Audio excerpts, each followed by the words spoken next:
کو ایک صحابی تھے جوان 12-14 سال عمر, عشق لگا سی کھیڑا کھیڑ دی, 12-14 سال عمر, تو ہر وقت حضور کے پاس رہتے تھے. صحابہ کہتے ہیں ہم نے سوچا ہر وقت ہی رہتا ہے. ایک دن نبی پاک صلی اللہ علیہ وسلم نے کہا ان کو ذرا بتاؤں تو صحیح ہے مجھ سے پیار کتنا کرتا ہے. صحابہ کو تجربہ کرانے کے لیے حضور نے اس سے کہا مجھ سے پیار کرتے ہو؟ اس نے کہا بیبا آپ کو پتہ ہی ہے سارا. تو حضور نے فرمایا جاؤ اپنے باپ کی گردن کاٹ کے لاؤ. اس کی اوکھا جے بابا کام, ہاں اپنے باپ کی گردن کاٹ کے لاؤ. 12-14 سال عمر, چھلانگ لگائی. مسجد نبوی کے دروازے پر مولا علی شیر خدا کھڑے تھے. ان کی گردن میں تیر کمان تلوار تھی, کھینچی تلوار. اور جب دوڑے نا جذبات میں تو حضور نے فرمایا اسے پکڑ لاؤ, اس نے سچ مچ کاٹ کے لے آنی ہے, لے آؤ پکڑ کے. عاشق نزاکت جانتے ہیں. حضرت طلحہ بن برا بیمار ہو گئے, بیمار. دن میں 2 دفعہ میرے نبی تیمارداری کرنے جاتے تھے, 2 دفعہ. اللہ کرے وہ بیماری میں ہی آ جائے. چر ہویا مینو ترلے لیندیاں کدی موڑ میرے ول واگاں, خواب میری بچ ایک بار جہاں میں ساری عمر نہ جاگاں.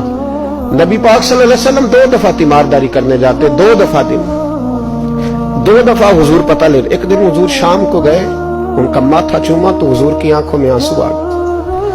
پھر میرے حبیب پاک نے ان کے والد کو کونے میں بلایا, کوئی بات کہی, باپ بھی رونے لگے. حضور نے پھر پیار کیا, چلے گئے.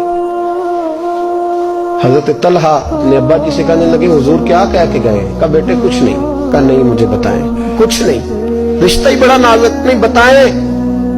تو باپ نے سر پہ ہاتھ رکھا, کہا حضور کہہ گئے ہیں تو آج شام کو فوت ہو جائے گا. اور جب حضور نے کہا جب اس کا انتقال ہو جائے تو مجھے خبر کرنا. والد کو چارپائی پہ بٹھا کے تو حضرت طلحہ نے ہاتھ پکڑ لیا. عشق تیاگ دو میں ایک برابر, پر عشق دا سیک ودھیرا, اگ تے ساڑے ککھ تے کانے, عشق ساڑے تن میرا. او اگ دا دارو می تے پانی, مینوں کوئی دسے عشق دا دارو کیڑا. بلے شاہ اوتھے کچھ نہیں بچدا جتھے عشق ہوراں دا ڈیرا. ہاتھ پکڑا باپ کا, کہنے لگے ابا جی ایک وعدہ کرو, رات کو جب میں فوت ہو جاؤں تو نبی پاک کو اطلاع نہیں دینی, خبر. کہ بیٹے حضور کہہ گئے دینی ہے, تو کہتا نہیں دینی, کیوں؟ عاشق نزاکت جانتے ہیں. اگرچہ 12-14 سال عمر تھی پر عشق پکا تھا نا, نزاکت سمجھتے تھے. کہنے لگے ابا جی جن گلیوں سے حضور نے گزر کے آنا ہے وہ یہودیوں کی گلیاں ہیں. ایسا نہ ہو میرے جنازے کی خاطر حضور گزرے اور کوئی میرے نبی کو تکلیف دے دے, اس لیے خبر نہیں کرنی مصطفیٰ کو. آپ جنازہ پڑھ کے دفنا دینا. رات کو انتقال ہوا, باپ نے جنازہ پڑھا, دفن کیا. سارا کچھ جاننے والے رسول آئے, کہا مجھے بتایا کیوں نہیں؟